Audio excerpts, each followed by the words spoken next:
Bismillahirrahmanirrahim. Assalamualaikum warahmatullahi wabarakatuh. Alhamdulillahilladzi farada ala ibadihi siyam fi syahri Ramadan. Unzila fihi al-Qur'an hudan lin-nasi wa bayyinatin minal huda wal furqan. Asyhadu an la ilaha illallah wa asyhadu anna Muhammadan abduhu wa rasuluh. La rasula wa la nabiyya ba'dah. Amma ba'd. Faya ayuhal musyahidun al-kiram, izinkanlah pada kesempatan yang berbahagia kali ini kembali saya akan menyampaikan kultum singkat. Dan kali ini saya akan menyampaikan dengan tema yaitu Nuzulul Quran, turunnya Al-Quran. Ayuhal musyahidun al-kiram, barangkali di antara kita ada yang masih bingung karena mungkin di sekitar kita, di sekeliling kita ada yang memperingati Nuzulul Quran pada tanggal 17 Ramadan. Sementara di dalam surah Al-Qadar Allah berfirman, Inna anzalnahu fi lailatul qadar, bahwa sesungguhnya Al-Quran itu diturunkan pada malam Lailatul Qadar. Sedangkan malam Lailatul Qadar, sebagaimana kita banyak tahu dari hadis-hadis, termasuk hadis masyhur dari Aisyah radhiyallahu anha, taharru Lailatul Qadar fil witri minal ashri al-awahir min Ramadan. Carilah malam Lailatul Qadar pada malam ganjil, yaitu pada 10 hari terakhir pada bulan Ramadan. Jadi seakan-akan tidak nyambung. Orang banyak memperingati malam Nuzulul Quran pada tanggal 17 Ramadan, sementara secara jelas Al-Quran mengatakan bahwa turunnya Al-Quran itu pada malam Lailatul Qadar. Dan memang banyak pendapat dari ulama yang bermacam-macam. Namun barangkali pada kesempatan kali ini saya akan memberikan pemahaman secara gampang agar kita bisa memahaminya dengan lebih mudah. Bahwa Al-Quran diturunkan itu melalui 3 tahapan. Yang pertama adalah Al-Quran diturunkan ke Lauh Mahfuz. Kemudian yang kedua, dari Lauh Mahfuz tersebut diturunkan ke Baitul Izzah di langit dunia. Kemudian dari Baitul Izzah, ini tahapan yang ketiga, Al-Quran baru kemudian diturunkan kepada Rasulullah Muhammad sallallahu alaihi wasallam. Nah, kemudian yang pertama, Al-Quran itu diturunkan ke Lauh Mahfuz. Sebagaimana kita tahu dalam surah Al-Buruj, bal huwa Qur'anum Majid, bahwa Al-Quran itu yang mulia, fi lauhil mahfuz, terletak atau berada di Lauh Mahfuz.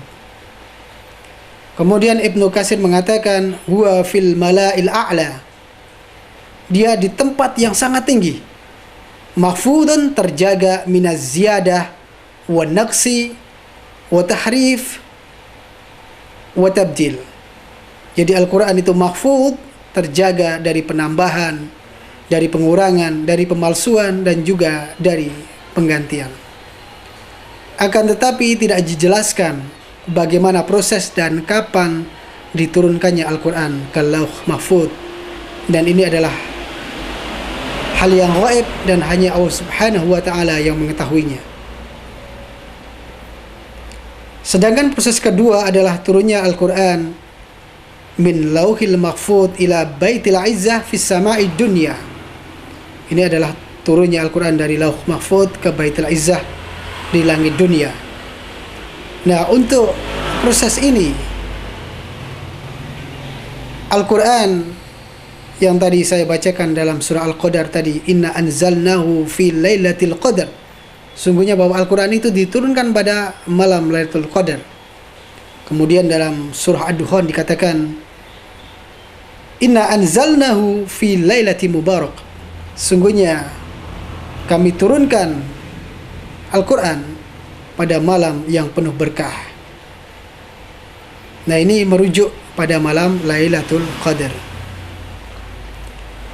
Kemudian dikuatkan oleh perkataan Ibnu Abbas yang mengatakan, Anzalallah Quran jumlatan wahidatan min lauhil mahfud ila baitil izzah min sama'id dunya summa nazala mufassalan bihasbil waqa'i fi salasi wa isrina sanah.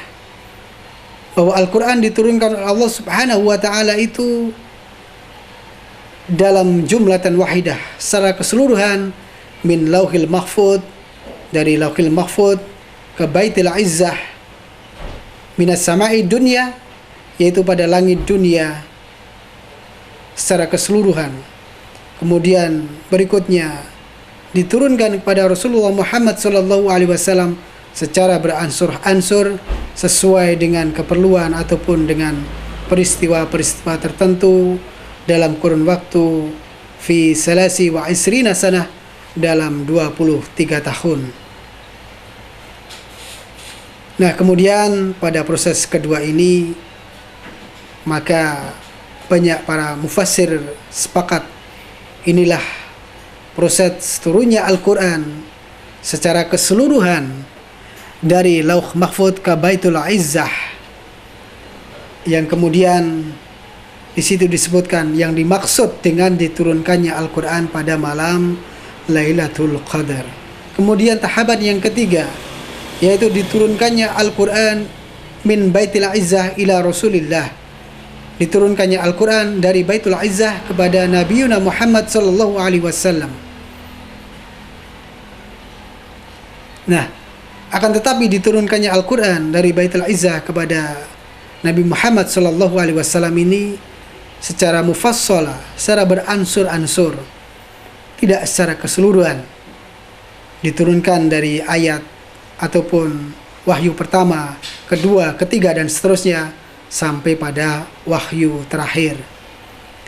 Nah, kemudian dikutip dalam Nurul Yakin fi Sirati Sayyidil Mursalin, Syekh Basa mengatakan Al-Quran untuk pertama kalinya diturunkan pada tanggal 17 Ramadan, bertepatan ketika Nabi berkhalwat di Gua Hira, yaitu pada 13 tahun sebelum hijrah, yaitu pada tahun 610 Masehi.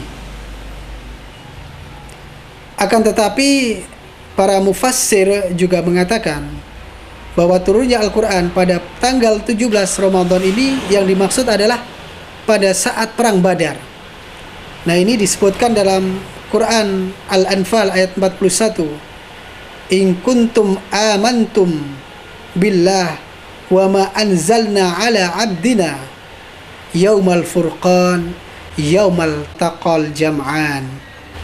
Apabila kalian beriman dengan Allah dan apa yang telah Allah turunkan kepada Nabiuna Muhammad sallallahu alaihi wasallam pada hari Furqan. Yang dimaksud dengan Yaumal Furqan di sini adalah hari di mana bertemunya dua pasukan, dan yang dimaksud di sini adalah pada saat perang Badar. Nah, namun meskipun ada perbedaan-perbedaan, ulama sepakat Al-Quran diturunkan untuk pertama kalinya yaitu pada tanggal 17 Ramadan.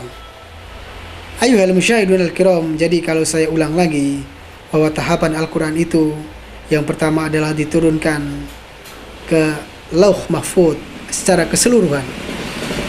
Kemudian yang kedua, diturunkan Al-Quran min Lauhil Mahfud ila Baitil Izzah min Sama'id Dunya secara keseluruhan juga, yaitu diturunkan pada malam Lailatul Qadar.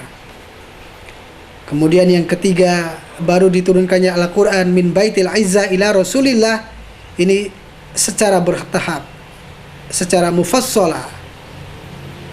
Namun kemudian pada kali pertamanya wahyu diturunkan, inilah kemudian yang kita peringati sebagai malam nuzulul Quran, yaitu tanggal 17 Ramadan.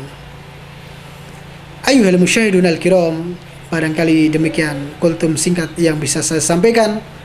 Apabila ada penambahan ilmu yang baru, apabila ada manfaatnya, silahkan diambil manfaatnya. Tapi apabila masih ada kekurangan, itulah dari kebodohan diri saya sendiri. Saya mohon maaf dan mohon koreksinya. Oleh karena itu, kami terima kasih atas segala perhatiannya.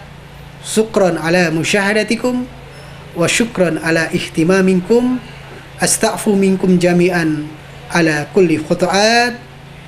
Summa ma'assalamah ila liqa' fi yaumil ati.